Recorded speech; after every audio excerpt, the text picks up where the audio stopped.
Direito processual penal, investigação preliminar. Tendo chegado à conclusão do inquérito, podemos definir os passos após a conclusão do inquérito, iniciando pela autoridade policial, que ao finalizar o inquérito, no caso da ação penal privada, remeterá ao juiz, onde aguardará que o ofendido se pronuncie, nos termos do artigo 19 do CPP, que diz que nos crimes em que não couber ação pública, os autos do inquérito serão remetidos ao juízo competente, onde aguardarão a iniciativa do ofendido ou de seu representante legal, ou serão entregues ao requerente se o pedir mediante traslado. Ou então teremos, após a conclusão do inquérito, as providências do Ministério Público. Para o caso da ação penal pública, seja ela condicionada ou incondicionada, nos termos do artigo 24 do CPP, que diz que nos crimes de ação pública, essa será promovida por denúncia do Ministério Público, mas dependerá, quando a lei o exigir, de requisição do Ministro da Justiça ou de representação do ofendido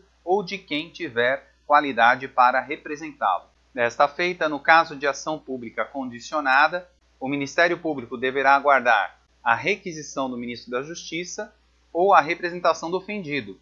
Lembrando que após a denúncia, essa será irretratável nos termos do artigo 25 do CPP, que diz que a representação será irretratável depois de oferecida a denúncia. Já em relação à ação penal pública incondicionada, existem várias posturas que o MP pode tomar. A primeira seria requerer diligência, nos termos do artigo 129.8 da CF, que diz que são funções institucionais do Ministério Público requisitar diligências investigatórias e a instauração de inquérito policial indicados os fundamentos jurídicos e suas manifestações processuais. Ou ainda nos termos do artigo 16 do CPP, que diz que o Ministério Público não poderá requerer a devolução do inquérito à autoridade policial, senão para novas diligências imprescindíveis ao oferecimento da denúncia. Poderá ainda declinar da competência, que é quando o Ministério Público fala que não é competência dele a matéria que está sendo objeto de investigação. Nesse caso, o outro membro do Ministério Público receber o inquérito desse promotor que declinou da competência pode suscitar conflito de competência, nos termos do artigo 115.2 do CPP, que diz que o conflito de competência poderá ser suscitado pelos órgãos do Ministério Público junto a qualquer dos juízos em dissídio. Ainda pode solicitar o arquivamento, que vamos estudar mais adiante, e pode fazer efetivamente a denúncia, que vamos estudar mais adiante. E somente en passant, vamos falar um pouco sobre o conflito de competências, porque vamos estudá-lo mais adiante também. Ele está regulado nos artigos 113 a 117 do CPP. Lembrando que o conflito de competência pode ser positivo ou negativo. Quando positivo, significa que 2 ou mais juízes se consideram competentes para o referido processo. Quando este for negativo, significa que 2 ou mais juízes se consideram incompetentes para julgar o referido processo. Lembrando que essa incompetência poderá versar sobre o juízo ou o processo, tanto em relação à junção como à separação deste.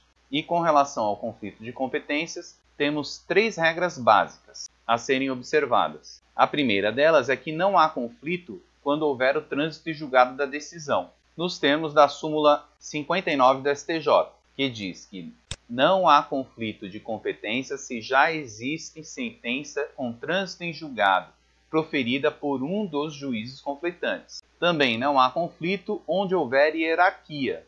Em relação à decisão do conflito, ou quem decide o conflito de competência, será o órgão jurisdicional comum aos órgãos conflitantes e superior a este. E para ver alguns exemplos, vamos nos utilizar da aula de estrutura do Poder Judiciário, que foi feita lá quando estudamos Direito Constitucional. Essa aula é basicamente utilizada para a estruturação dos recursos, lembrando quem julgará os recursos de cada órgão.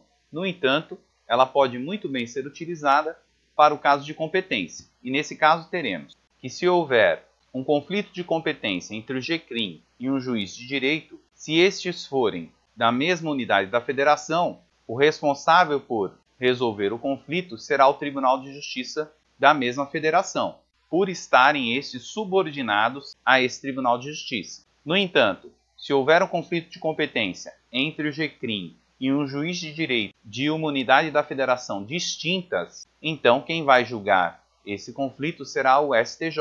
A situação parece ser bem simples. No entanto, existem algumas observações interessantes. No caso de conflito de competência entre juiz de direito e auditoria militar de uma determinada unidade da federação, não sendo de Minas Gerais, do Rio Grande do Sul e do Estado de São Paulo, deverão ser julgadas pelo Tribunal de Justiça da própria unidade da federação, porque nós temos Tribunal de Justiça Militar somente em Minas Gerais, Rio Grande do Sul e São Paulo. E nesse caso, se houver um conflito de competência entre a auditoria militar de um desses três estados e um juiz de direito de qualquer estado, quem deverá julgar esse conflito será o STJ, porque é o órgão superior aos dois tribunais de justiça. Temos também uma observação em relação aos juízes federais e aos juízes dos juizados especiais federais, que se forem da mesma região, deverão ser julgados pelo TRF nos termos da súmula 428 do STJ,